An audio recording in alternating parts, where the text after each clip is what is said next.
France Maghreb 2. C'est parti, et à l'heure en plus pour aujourd'hui, ça fait bien plaisir de la retrouver avec Maître Maghrebi Mansouri du cabinet BMM rattaché au barreau de Paris pour l'émission évidemment Parler droit. Bonjour Maître Maghrebi. Bonjour Medjed. Comment et ça bonjour va à tous les auditeurs. Ça va bien Maître Maghrebi? Oui, ça va. Eh bien voilà. Ça va. Belle semaine, encore pas mal de garde à vue, pas mal de choses comme ça. Ah oui, semaine assez mouvementée. Agité, comme d'habitude, hein, Maître Maghrebi. Assez mouvementée. Voilà. Qui a d'ailleurs inspiré mon thème du jour. Voilà, tout à fait. Ah bon, carrément, oui. Ah, bah ça c'est bien. On va parler d'un thème qui va justement plaire à tous les auditeurs et auditrices, et ça va parler à tout le monde puisqu'on va parler du titre de séjour vie privée, vie familiale, c'est ça? Exactement, mais pas n'importe quel titre de séjour vie privée familiale. On va parler du titre de séjour conjoint de français. Ah, conjoint de français, d'accord. Exactement. Ça Bien. reste le titre de séjour vie privée et familiale, il n'y a Évidemment. aucun souci. Mais la spécificité d'être conjoint d'un français. D'accord, eh bien c'est parti. On parle donc du titre de séjour pour conjoint de français. Comment ça se passe? Alors, donc le titre de séjour vie privée et familiale conjoint de français est assez... on a l'impression qu'il est assez simple à avoir, mais en réalité, c'est pas vraiment le cas. Juste avant de commencer, je vais juste apporter une petite précision, qui est que tout ce qui est carte de séjour pluriannuelle ont fait l'objet d'une modification au 28 octobre 2016 Ouais, j'ai à la entendu. suite, d'un décret d'application qui a été pris à la suite de la loi du 7 mars 2016 qui avait été prise donc l'année dernière. Il y a beaucoup de modifications, donc tout est entré en vigueur au 1er novembre. Donc là, de toute façon, ce que je vais vous présenter aujourd'hui a encore valeur à s'appliquer, mais concrètement dans la pratique, on pourra le savoir au fur et à mesure du temps pour voir exactement comment les préfectures prennent la possession de ces nouvelles dispositions. Donc, alors pour le thème du jour, vous êtes français ou vous avez épousé un Français et donc si vous êtes Français et que vous avez épousé un Français ou une Française, vous souhaitez pouvoir régulariser sa situation, soit pour la faire venir auprès de vous si cette personne est à l'étranger, soit régulariser sa situation si elle est déjà sur le territoire. Donc on va essayer d'envisager un petit peu toutes les situations. Ce que je vais présenter concerne toutes les personnes qui sont donc non européennes et ne concerne pas les Algériens non plus, parce que là encore ça relève de l'accord franco-algérien, même si en règle générale c'est à peu près les mêmes règles, excepté quelques petites spécificités. Donc, vous avez épousé un Français ou une Française à l'étranger. Premier cas. Vous souhaitez faire venir la personne auprès de vous, ce qui est tout à fait normal puisque c'est votre époux ou votre épouse. Comment faire? La personne ne pourra venir sur le territoire qu'à la condition qu'elle obtienne ce qu'on appelle un visa long séjour valant titre de séjour d'1 an. C'est la condition essentielle pour pouvoir venir sur le territoire. Et donc là, vous allez me dire, ok, mais comment on fait pour obtenir ce visa long séjour valant titre de séjour d'1 an? Une fois que vous vous êtes marié, si vous vous êtes marié, en règle générale, souvent ça se fait à l'étranger. Si vous vous êtes marié à l'étranger, le conjoint français qui revient sur le territoire doit faire retranscrire son acte de mariage auprès de Nantes. Une fois qu'il y a la retranscription de l'acte de mariage, à ce moment-là, votre conjoint qui est à l'étranger va avoir à constituer un dossier qui doit être donc assez complet et qui va nécessiter cette retranscription du mariage, de cet acte de mariage. Il va constituer un dossier qui va déposer aux autorités consulaires françaises dans son pays de résidence. Une fois qu'il aura déposé le dossier, les autorités donc vont vérifier que toutes les conditions sont remplies pour pouvoir lui délivrer le visa. Avant de vous déplacer auprès des autorités consulaires, si vous avez constitué tout le dossier, moi le petit conseil que je peux vous donner, c'est contactez-les d'abord pour savoir exactement comment ça se passe, parce qu'il y a des fois on envoie le dossier, des fois on se déplace, ça dépend. C'est tellement rare qu'ils te répondent que n'est-ce pas? C'est vraiment la galère, hein, je vous le dis tout de suite. Bonne chance si vous devez les contacter. Je confirme, c'est un peu le petit souci que j'ai eu cette semaine. Ouais, c'est clair. Hein, donc, mais on tente quand même. Sinon, ils répondent par mail. Ils répondent, il y a un délai de 48 heures à peu près. Ouais, ils te répondent par mail avec un mail type, ouais. bon, d'accord, quand même. Non, En tout cas, ils répondent. En tout cas, ils finissent par répondre. Si vous n'avez pas la possibilité de les avoir par téléphone, bah vous vous déplacez directement et puis vous leur dites, écoutez, voilà, j'ai un dossier à déposer pour une demande de visa long séjour. Donc visa long séjour, c'est le visa D. Voilà. Et voilà, ils vont vous expliquer exactement quelle est la procédure à suivre et surtout les pièces qu'il faudra absolument fournir. Une fois que vous avez donc déposé votre dossier et qu'ils vont l'étudier, c'est à ce moment-là qu'on va vous délivrer donc un visa long séjour qui est un visa D qu'on va apposer qui va être dans votre passeport avec lequel vous pourrez venir sur le territoire. Donc ça c'est extrêmement important, ça c'est les démarches à accomplir avant l'arrivée. Mais vous aurez également des démarches à accomplir une fois que vous serez arrivé sur le territoire dans les 3 mois qui auront suivi votre entrée sur le territoire auprès de l'OFII. Je vais pas rentrer dans le détail de toutes les démarches à accomplir auprès de la direction de l'OFII, mais sachez qu'une fois que vous êtes arrivé sur le territoire, ce n'est pas terminé, vous avez des démarches à accomplir au moment de votre arrivée. Donc ça c'est la première des hypothèses. Vous êtes à l'étranger et vous souhaitez venir rejoindre votre conjoint français sur le territoire. Maintenant, il y a aussi des situations où vous êtes déjà sur le territoire français, vous êtes en situation irrégulière et vous épousez un Français. Comment ça se passe? Parce que du coup, vous pouvez pas accomplir la démarche de principe qui est celle de normalement faire une demande de visa long séjour valant titre de séjour pour pouvoir venir sur le territoire. Donc là, la France a été condamnée à plusieurs reprises et on a le Conseil d'État qui s'est enfin positionné par rapport à ça et donc qui a mis en place des règles qui sont assez strictes et qui pour le coup sont dorénavant appliquées, si je puis dire, par quasiment toutes les préfectures. Quelles sont ces conditions? Les conditions à remplir, c'est que il faut que le mariage ait été célébré d'abord en France. Il faut que votre époux ait donc la nationalité française, mais surtout qu'il l'ait conservée. Parce qu'il arrive des situations où il y a des personnes qui perdent leur nationalité. Donc le mariage doit avoir été célébré en France et l'époux doit avoir conservé sa nationalité française. Troisième condition, et qui pour certaines nationalités ne va pas de soi, il ne faut pas être polygame. Attention, c'est très important parce que si jamais il se rend compte que vous avez 2 épouses, ça va être compliqué, ça sera pas possible. Vous devez ensuite être rentré, et c'est une condition extrêmement importante, vous devez être rentré régulièrement en France.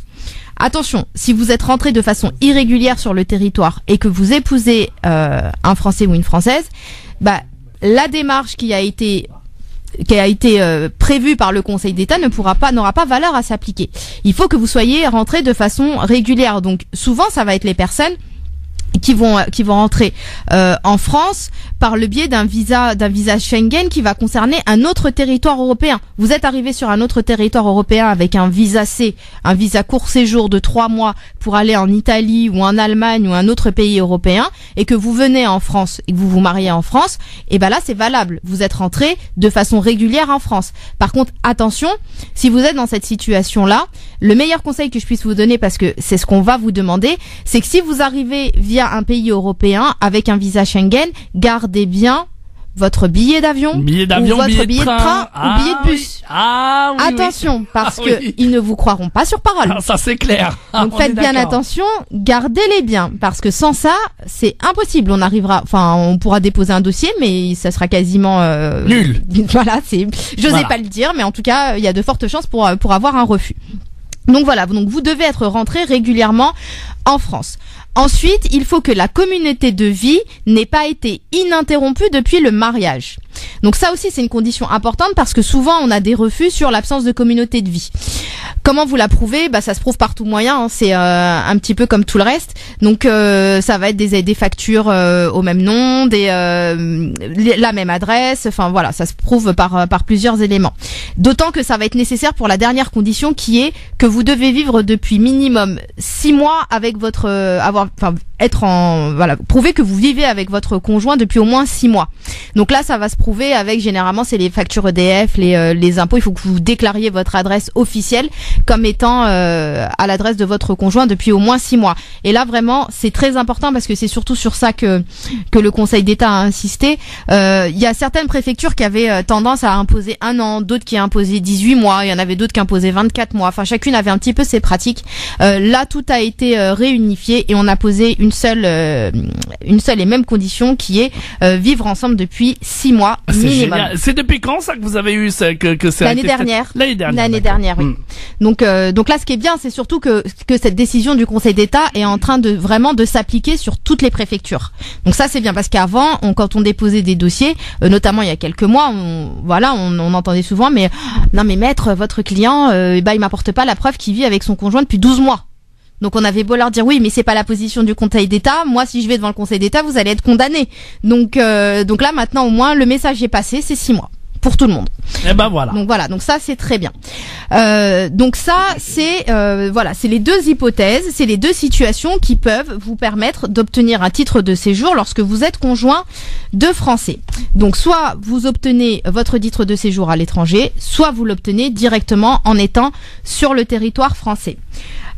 Troisième point sur lequel je tiens que je tenais à aborder parce que c'est un problème qui est assez récurrent. En réalité, on aurait pu en faire un thème à lui tout seul, mais je vais quand même au moins l'évoquer. Ouais. C'est que une fois que vous avez, mesdames et messieurs, obtenu votre titre de séjour conjoint de Français, sachez que ce n'est pas parce que vous l'avez obtenu que vous en aurez automatiquement le renouvellement. Parce que en ce moment, on rencontre beaucoup de problèmes pour. De toute façon, c'est un sujet qui est assez récurrent. Hein, les mariages blancs, les mariages gris, enfin toutes les personnes qui arrivent à obtenir un titre de séjour. Et qui pensent que ce titre de séjour, maintenant qu'elles l'ont et qu'elles sont sur le territoire, c'est parfait. Elles pourront obtenir le renouvellement sans difficulté. Sachez que c'est pas du tout le cas. Que les textes sont assez clairs par rapport à ça. Le renouvellement ne se fait pas de façon automatique. Ils vont vérifier qu'il y a vraiment une communauté de vie. S'ils se rendent compte que la communauté de vie n'existe pas, ils peuvent vraiment mettre un frein au renouvellement du titre de séjour. Autre problème que l'on rencontre hélas assez souvent, c'est lorsqu'on est dans le cadre de violences conjugales. Lorsqu'on est dans le cadre de violences conjugales, que ce soit l'homme ou la femme, on rencontre vraiment les deux situations. Vous vous retrouvez dans une situation où vous savez pas trop comment faire. Si je pars, je pourrais pas obtenir le renouvellement de ma carte de séjour, mais en même temps, si je reste, c'est plus possible. Donc sachez que il y a une possibilité de pouvoir obtenir le renouvellement de son titre de séjour en cas de violence conjugale, mais c'est vraiment sous certaines conditions très strictes, à savoir que si vous tombez sous le coup de violence conjugale, il faut prouver ces violences, c'est-à-dire qu'il faut avoir déposé plainte, et lorsque la préfecture se retrouve face à un dépôt de plainte qui a conduit à la rupture de la communauté de vie, dans ce cas-là, la préfecture dispose d'un pouvoir discrétionnaire. C'est pas parce que vous êtes parti pour violence conjugale et que vous déposez plainte que vous aurez automatiquement le renouvellement de votre titre de séjour. Attention, je tiens vraiment à faire passer le message parce que beaucoup de personnes pensent qu'en ayant un titre de séjour conjoint de Français, qu'en étant victime de violence conjugale, il suffit de déposer plainte pour avoir le renouvellement. Absolument pas. La plainte ne suffit pas. Elle relève vraiment du pouvoir discrétionnaire de la préfecture.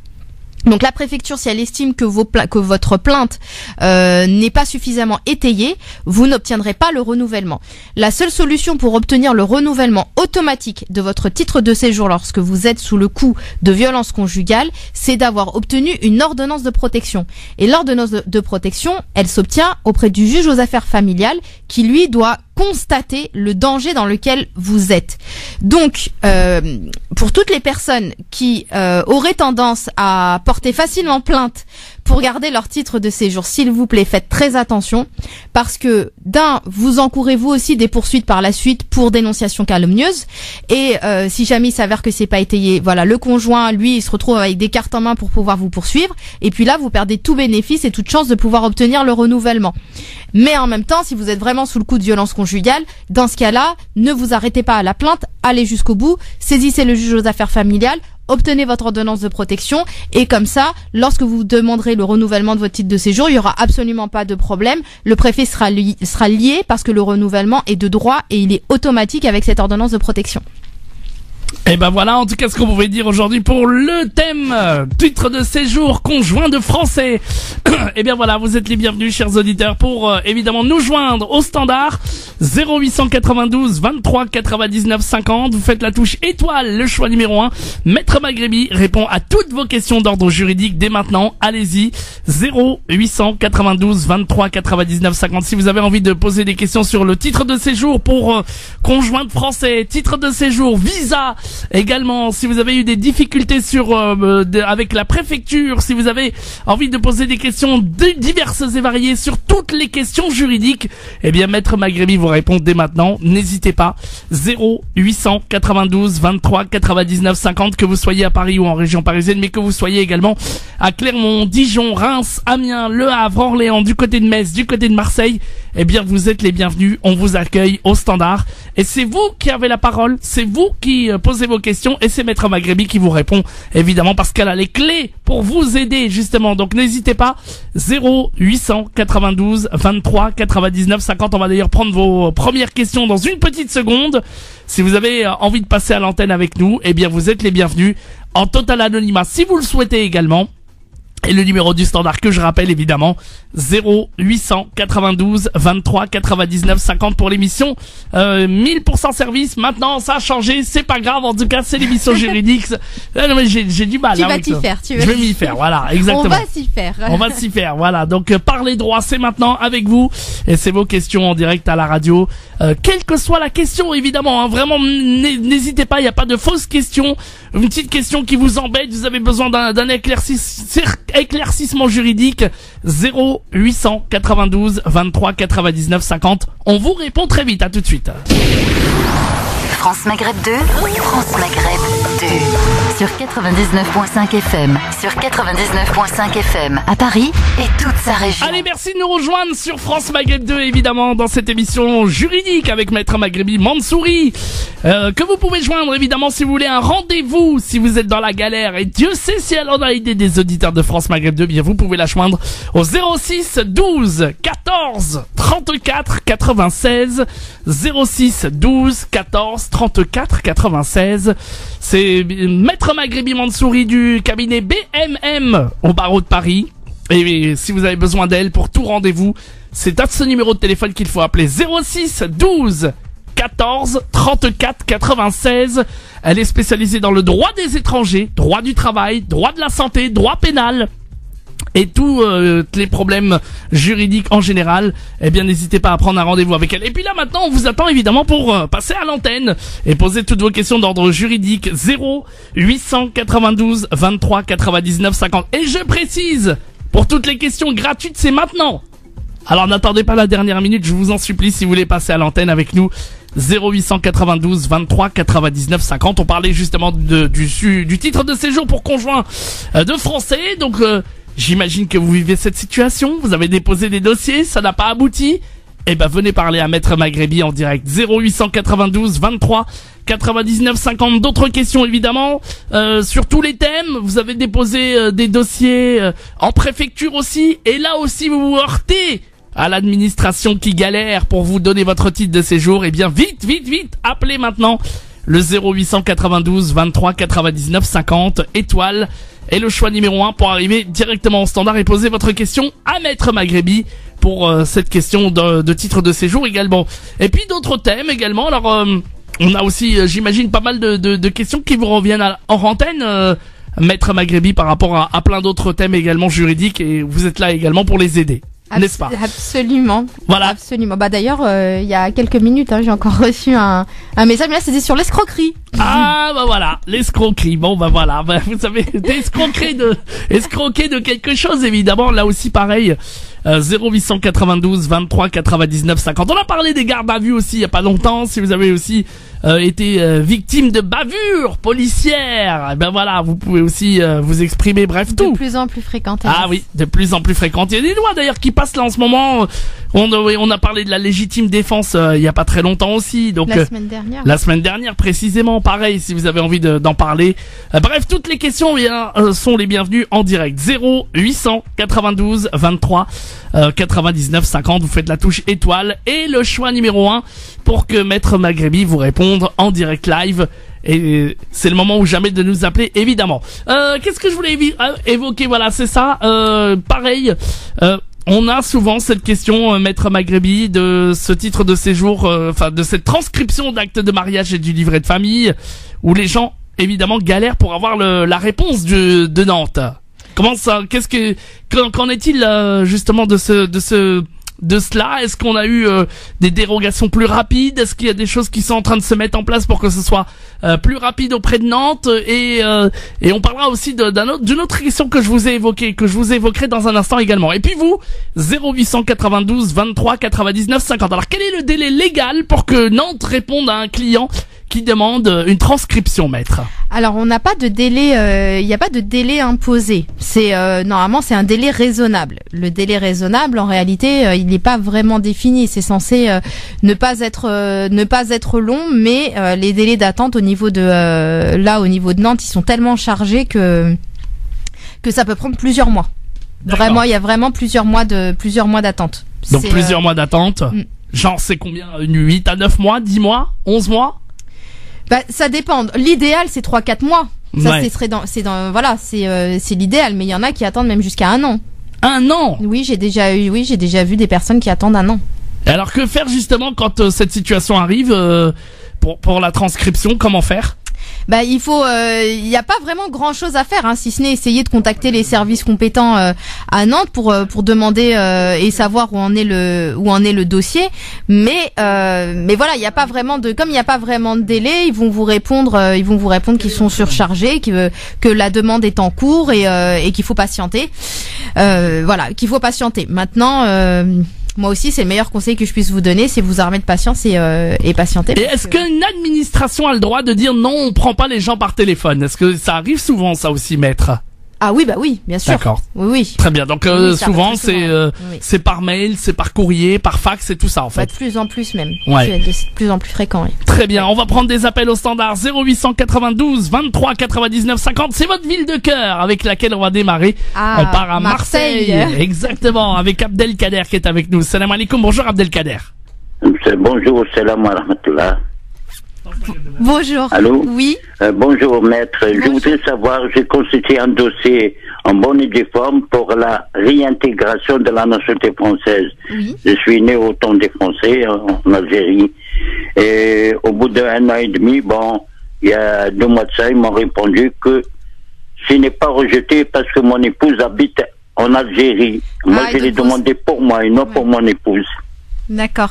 Et ils vous ont, j'ai pas compris. Ils ont refusé pour vous votre demande à vous ou ils ont refusé la demande de votre épouse? Ou ils vous ont refusé votre demande Je au l'ai motif fait que votre pour épouse. moi, la réintégration de la société française, ils m'ont dit, nous ne pouvons pas vous la donner car votre épouse, elle est en Algérie. Oui, parce Moi, j'ai pas de- qu'ils considèrent que vos centres d'intérêt ne sont pas en France. Voilà. Et j'avais dit que je l'ai demandé pour moi, je n'ai pas parlé de mon épouse. Et en plus, j'ai joigné deux extraits de naissance de mes premiers enfants, des premiers mariages nés en France et ils sont à Paris actuellement. Ah, il veut dire qu'il a pas demandé pour son épouse, mais on lui a répondu que le refus était parce que son épouse était à l'étranger en fait. C'est ça? C'est ça, oui. Mon épouse allait en Algérie. Ils m'ont dit, nous ne pouvons pas vous la donner, vous accorder, car votre épouse allait en Algérie. Alors que moi, j'ai pas demandé pour mon épouse, pour moi spécialement. Alors il faut, il va falloir contester. Normalement, vous avez les voies de recours qui sont indiquées dans dans la décision que vous avez reçue. Maintenant, ce qu'il faut voir, c'est essayer de comprendre en fait. Est-ce qu'ils ont refusé parce qu'ils considèrent que vos centres d'intérêt ne sont pas en France du fait que votre épouse est à l'étranger? Mais là, vous êtes dans le cadre de la réintégration. Donc, cet argument n'aurait pas vraiment valeur à s'appliquer. Ou est-ce qu'ils l'ont refusé parce que le fait que votre épouse soit à l'étranger, ils considèrent que du coup, vous n'avez pas vraiment établi votre résidence en France. Et là, c'est vrai que c'est une condition, il y a une condition de durée de résidence en France pour pouvoir bénéficier de la réintégration. Donc, il faudrait vraiment relire la décision que vous avez reçue pour savoir quelle est exactement la motivation et en fonction contester. C'était quand vous avez eu quand la réponse? Non, parce que tout simplement, oui, nous avons reçu le dossier, j'ai payé 55 €, ils m'ont pas été remboursés, tout le dossier était complet, au bout d'1 an et demi, on me dit un genre de rejet car mon épouse allait en Algérie. Ouais. Voilà, et moi j'ai demandé pour moi, pas pour mon épouse. Vous l'avez eu quand cette décision, monsieur? Oh, c'est un rejet, je l'ai eu il y a 2 mois. Il y a 2 mois, ah ouais. Est-ce qu'on peut encore contester, maître? De un an et quelques, j'attendais. Ah, c'est peut-être un peu tard pour contester, maître, non? 2 mois, faut voir exactement à quel moment c'est arrivé. Faut peut-être ça peut peut-être se jouer à quelques jours là. Faut voir, mais généralement c'est vrai que c'est des délais de 2 mois. Non, j'ai essayé de voir un avocat, il m'a dit oui, parce qu'on vous envoyait un recommandé il y a 6 mois de ça et que je l'ai jamais eu. Et ça a été le rejet, il faut refaire une autre demande. Voilà. D'accord. Et ben là, il va falloir donc Maître Maghrebi, s'il refait sa autre demande, qu'est-ce qu'il doit absolument mettre en valeur dans son dossier? Alors, ce qui doit absolument être mis en valeur lorsque vous êtes dans la procédure de réintégration, c'est que déjà que vous avez eu antérieurement la nationalité française, parce que la réintégration, c'est-à-dire qu'on vous rend une nationalité que vous aviez eue, que vous n'avez plus. Donc il faut déjà pouvoir prouver que vous avez possédé antérieurement la nationalité française. Ça, c'est la première condition. Ensuite, il faut apporter la preuve que vous pouvez justifier de votre assimilation à la communauté française. Ça va être souvent, ils vous ont posé des questions, vous avez eu des questions sur l'histoire de la France, où ils sont même pas arrivés jusque-là. Non, j'avais joigné avant 2 extraits de naissance de mes premiers enfants, de premier mariage, ils sont français, et moi j'ai une retraite en France et j'ai une carte de résidence de 10 ans. D'accord.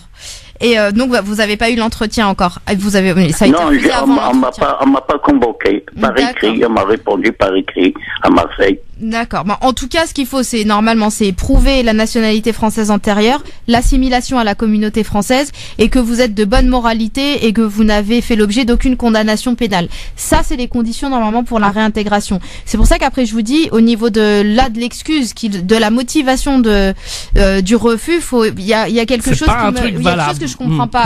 Je pense que faudrait contester, parce que le fait que votre épouse soit à l'étranger, ça, c'est lorsqu'on fait une première demande de nationalité française. Lorsqu'on fait une première demande de nationalité française classique, il faut que les centres d'intérêt soient en France. Donc du coup, si votre époux est à l'étranger, on va vous la refuser, la nationalité française.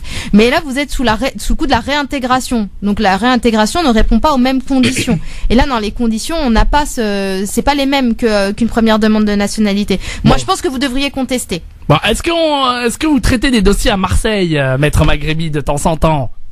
Sur toute la France, de toute façon. Très bien. La semaine prochaine, je vais expliquer quel est exactement le métier d'avocat. Bon, écoutez, que tous les auditeurs puissent comprendre. Maître Maghrebi va vous aider à constituer votre dossier pour vous aider, si vous voulez, Monsieur Abdelkader, d'accord?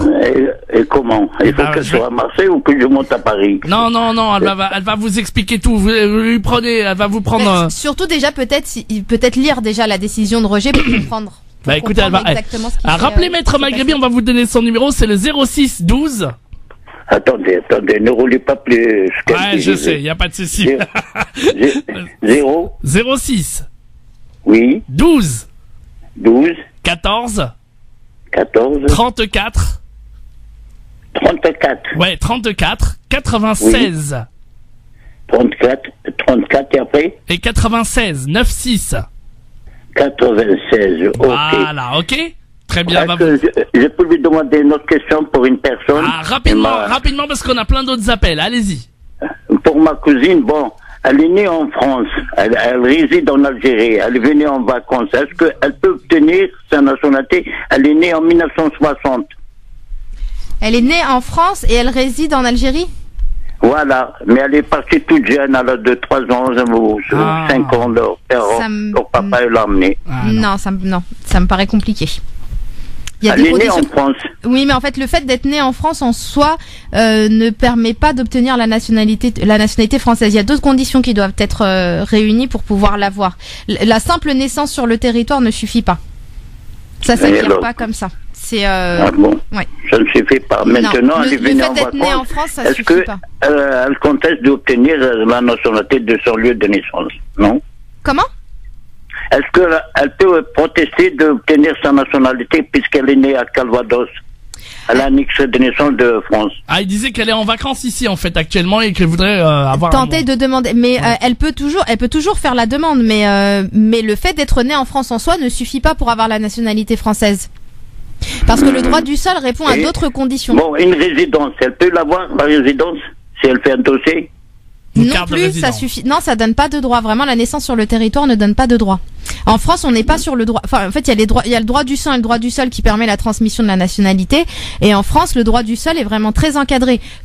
Vous pouvez avoir la nationalité française lorsque vous êtes né sur le territoire, mais il faut y avoir résidé vraiment pendant une certaine durée. Le fait d'être né en France et d'être parti à l'âge de 3-4 ans, ça suffit pas pour avoir la nationalité.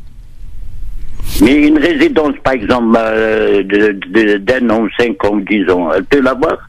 Non plus, pas. En tout cas, pas sur ce fondement-là. Elle pourra Ah, peut-être bon. avoir une carte de résidence, mais en tout cas, ce sera pas sur ce fondement-là. Ce sera pas en invoquant sa naissance sur le territoire. Faudrait surtout invoquer le vie privée, vie familiale là surtout peut-être. Voilà, c'est ça, oui, Eh d'accord. ben écoutez, prenez Ok. rendez-vous avec Maître Maghrebi, elle va vous dire tout ça, d'accord? D'accord, ok. Merci beaucoup, Bon j'ai courage, le numéro. À j'appellerai. bientôt, avec plaisir. Merci, au revoir. Au revoir, Au merci revoir. beaucoup. 0892 23 99 50. Eh bien, vous savez quoi? France Maghreb 2, premier sur les Abdelkader aujourd'hui. On a un autre Abdelkader au standard qui veut vous parler. 0892 23 99 50. Bonjour Abdelkader. Oui, bonjour à tous. Bonjour à vous. Voilà, moi c'est une question plus sur le droit de la santé. Oui. C'est concernant ma mère qui est en fait dans un centre de rééducation. Elle est invalide à 80%, mais en fait elle arrive à marcher en déambulateur. Mhm. Elle a eu en fait une chute dans ce centre. Elle s'est cassé le fémur Mhm. et depuis elle peut plus du tout remarcher. Donc je voulais savoir si la responsabilité du centre de rééducation était avérée là et si on pouvait les attaquer. Alors oui, normalement, et si elle a fait une chute, en fait, ce qu'il faut, c'est comprendre quelle est la cause de la chute. Est-ce En qu'elle fait, elle est assise sur un fauteuil roulant Mhm. et je pense ils ont le fait qu'elle c'est quelqu'un qui a du mal à marcher, ils auraient dû en fait l'attacher sur le fauteuil roulant. Or, ils l'ont pas fait. D'accord. Donc voilà, elle, donc il y a une je pense, négligence inconsciemment, en fait elle de a voulu la. aller aux toilettes ou quelque chose, elle Mhm. s'est levée et elle est tombée. D'accord. Donc il y a eu de toute façon selon vous, une négligence. Ouais. Donc la première chose à faire, c'est demander la copie de son dossier médical pour réussir à prouver la fracture. Ah bah ça c'est sûr parce qu'elle s'est fait opérer. Hein, D'accord. Ouais. Donc là, la première chose à faire, c'est récupérer la copie de son dossier médical. Une fois que vous avez la copie de son dossier médical, vous envoyez un recommandé au centre de rééducation en leur disant voilà, elle était sous votre surveillance. Elle aurait dû porter une ceinture ou en tout cas être sous surveillance au moment où elle était sur son fauteuil. Or, ça n'a pas été le cas et elle est tombée. Cette chute lui a causé des préjudices et vous étayez. Vous allez détailler ce qui s'est passé. Vous leur demandez les coordonnées de leur assurance. Et vous leur précisez que vous souhaitez obtenir les coordonnées de leur assurance pour mettre en place une expertise et obtenir une indemnisation par la voie amiable. D'accord. Généralement, ils acceptent. Ils vont vous donner les coordonnées de l'assurance et ça s'arrête là. Si c'est pas le cas et qu'ils refusent de vous donner les coordonnées de leur assurance, dans ce cas-là, il faudra aller en contentieux. Pour aller en contentieux, il faudra que vous fassiez votre expertise un peu seul de votre côté auprès d'un Est-ce que c'est médecin. pas mieux de le faire d'un avocat, non, pour faire tout ça ou... Ah bah oui. Ah bah Maître Si Maghrebi, vous allez en contentieux, oui. Après, oui. même c'est sûr pour le premier dossier, est-ce que vous Même faites pour le les premier lettres? dossier, non? Vous pouvez Bien sûr. Oui, voilà. on fait les recours, on fait les accompagnements de toute façon de la démarche amiable jusqu'au contentieux. Après, mais la première chose à faire de toute façon quand on est face à ce genre de situation, c'est de récupérer la copie du dossier médical. Et s'ils veulent pas donner le dossier médical, ils sont obligés de le donner? Ils sont obligés. Par contre, c'est elle est la seule à pouvoir obtenir la copie de son dossier médical. Vous pouvez pas le faire en son nom, sauf si elle est sous tutelle et que vous êtes son tuteur. Si c'est pas le cas, c'est la seule à pouvoir demander la copie de son dossier médical. Ça se fait par recommandé avec accusé de réception. Elle précise qu'elle prend en charge les frais de reproduction et elle joint une photocopie de sa pièce d'identité. Ils sont obligés de lui donner sous 8 jours. Donc ça, on peut attendre qu'elle soit sortie pour le faire? Ou est-ce qu'il il y a un délai? Oui, parce que là, elle va bien sortir d'ici une semaine. D'accord. Et une fois qu'elle sera chez moi, à ce moment-là, on fait la demande. Oui, vous pouvez faire comme ça, oui. Le mieux, comme ça, vous prenez rendez-vous avec Maître Maghrebi, elle connaît bien le système, elle va pouvoir vous aider. Sinon, si vous n'avez pas besoin voilà. Mais vous pensez qu'il y a une bonne chance par rapport à ce que je vous expliquais que... s'il y a eu une négligence, s'il y avait s'il y a eu une désorganisation du service, c'est-à-dire que si elle était sous leur surveillance et qu'ils auraient dû mettre en place un dispositif pour l'empêcher de chuter et qu'elle a chuté, dans ce cas-là, oui, il y a une faute. Ils sont responsables et il faut qu'ils réparent. Voilà, monsieur, en tout cas, ce qu'on pouvait vous dire. Merci pour les infos. J'essaierai de vous rappeler pour faire ça. Il n'y a pas de souci. Avec plaisir. À bientôt. Merci beaucoup. Évidemment, vous êtes Maître Maghrebi, spécialisé dans le droit de la santé, comme cet auditeur, et vous connaissez bien le sujet. Donc justement, si vous voulez prendre tous un rendez-vous avec Maître Maghrebi, je rappelle le numéro de téléphone 06 12 14 34 96 06 12 14 34 96, le numéro de téléphone pour prendre un rendez-vous. Et les questions gratuites, c'est dans un instant avec un autre auditeur qui souhaite rester anonyme, que je veux vous demander d'accueillir, maître. Et puis d'autres appels aussi, 0892 23 99 50 étoiles, et le choix numéro 1. Parlez droit, c'est sur France Maghreb 2, c'est avec vous. 0892 23 99 50, à tout de suite. France Maghreb 2, France Maghreb 2. Allez, on s'est débarrassé de la pub, on va faire très très vite pour accueillir nos appels, et je rappelle évidemment le numéro de Maître Maghrebi Mansouri du cabinet BMM, rattaché au barreau de Paris, spécialisé dans le droit du travail, droit de la santé, droit pénal, droit des étrangers. Vous pouvez la joindre pour prendre un rendez-vous au 06 12 14 34 96, c'est son numéro de téléphone, uniquement pour les rendez-vous et non pas pour les questions gratuites. Les questions gratuites, eh bien oui, c'est par téléphone. Et ne dites pas à Maître Maghrebi, c'est une publicité mensongère. Non, pour prendre un rendez-vous, c'est payant. Voilà, on le dit. Allez, 0892 23 99 50, on va prendre un auditeur qui veut rester anonyme. Bonjour monsieur. Oui, bonjour. Maître Maghrebi vous écoute. Très bien. Donc en fait, moi j'ai un souci. C'est que en fait, j'étais marié avec une femme qui est venue du bled, d'Algérie. Et en fait, dès qu'elle est arrivée, elle a commencé à faire des problèmes, donc on s'entendait plus. Suite à ça, elle est partie chez sa cousine pour vivre. Oui. Mais on a vécu quoi? On a dû vivre, peut-être 2 mois ensemble. Et elle a réussi à obtenir sa carte de séjour, son titre de séjour, et elle a travaillé en même temps, donc elle m'a fait des problèmes avec la CAF. Et en fait, aujourd'hui, je voudrais savoir comment faire pour annuler le mariage. Pour faire une annulation de mariage? Oui. L'annuler ou divorcer et qu'elle parte au bled, quoi. Voilà, oula. Alors... au moins, il est direct. Ah bah oui, mais il s'est fait escroquer un peu. Bon, alors qu'est-ce que... C'est aussi pour ça que j'ai abordé ce thème. Aujourd'hui, c'était surtout pour mettre en garde toutes les personnes qui se permettent d'épouser des gens juste pour avoir les papiers et ensuite porter plainte. Là, vous n'avez pas fait l'objet d'un dépôt de plainte? Non, j'ai une main courante. Ah d'accord. Bon déjà vous avez entre guillemets vous avez de la chance dans votre malheur parce que des fois ça va beaucoup plus loin. Là je pourrais pas vous dire comment elle a fait pour obtenir son titre de séjour. Peut-être que le dossier avait déjà été déposé et que. Enfin, je l'avais déposé avant qu'elle arrive. Voilà, donc c'est pour ça. Mais en tout cas, elle va avoir un problème au niveau du renouvellement parce que la condition pour le renouvellement, c'est que la communauté de vie n'est pas cessée. Donc du coup, la première chose que vous pouvez faire, c'est déjà prévenir la préfecture. Comme ça, ils auront dans son dossier le courrier comme quoi il y a plus de communauté de vie. Ça c'est la première chose. La deuxième chose, c'est soit une annulation, soit un divorce. C'est pas du tout la même procédure parce que le divorce va se faire auprès du juge aux affaires familiales alors que l'annulation elle se demande auprès du procureur. Donc les deux sont possibles. Maintenant l'annulation, il faut vraiment qu'il n'y ait pas eu de mariage en réalité. C'est qu'il n'y ait vraiment pas eu de communauté. Là vous m'avez dit vous avez vécu pendant 2 mois. Franchement, je vais même pas dire 2 mois. C'était quoi? Elle est venue en mai et elle est partie mi-juin.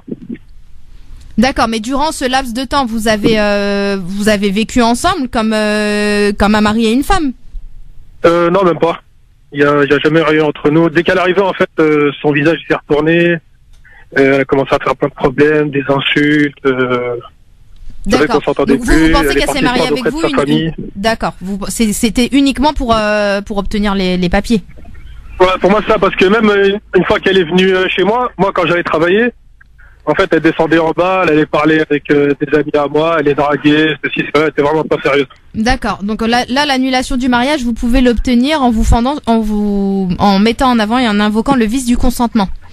C'est-à-dire que le mariage, c'est un contrat. Et dans le contrat de mariage, il y a plusieurs conditions qui doivent être réunies pour qu'il soit valablement formé, dont le consentement. Il faut que vous ayez consenti au mariage. S'il s'avère que votre consentement a été vicié, c'est-à-dire que si vous aviez su la vérité, vous ne l'auriez pas épousé, dans ce cas-là, il y a un vice du consentement et le contrat peut être annulé. Voilà, en tout cas, monsieur. Et oui. Juste une petite question encore. Allez, rapidement. Le fait qu'on soit en CDI, ça pose un problème ou pas par rapport à mes démarches? Non, pas du tout. Le fait que vous soyez en CDI ou elle soit en CDI? Non, elle. Non, parce que dès qu'elle est partie trouver un travail. Faudra qu'elle fasse, au moment de son renouvellement, faudra qu'elle tente un changement de statut. C'est pas certain que ça aboutisse. Ça peut aboutir, mais c'est pas sûr. Ok, d'accord. Voilà. C'est gentil. Bah de rien. Bon courage à vous. Merci beaucoup et bon courage à vous. Merci à vous. Désolé pour Hassan que vous voulez prendre évidemment, mais malheureusement on n'a plus de temps, maître Maghribi. Mais merci beaucoup en tout cas de nous avoir consacré encore une fois 1 heure pour votre éclairage. Et je vous rappelle qu'on peut vous joindre évidemment au 06 12 14 34 96 pour un rendez-vous. 06 12 14 34 96. On vous laisse le mot de la fin, maître Maghribi, évidemment. Merci Medjahed. Je voulais juste avant de conclure féliciter ma petite Myriam pour sa petite Lina qui est magnifique. Bisous, voilà, c'est félicitations, plein de bonheur, elle est vraiment sublime. Machallah. Donc voilà, première chose. Et puis je voulais également vous souhaiter une excellente semaine à tous. Excellente semaine à toi Medjahed. Merci. Et puis s'il vous plaît, comme je vous le dis à chaque fois, vous avez des droits. Alors, s'il vous plaît, faites-les.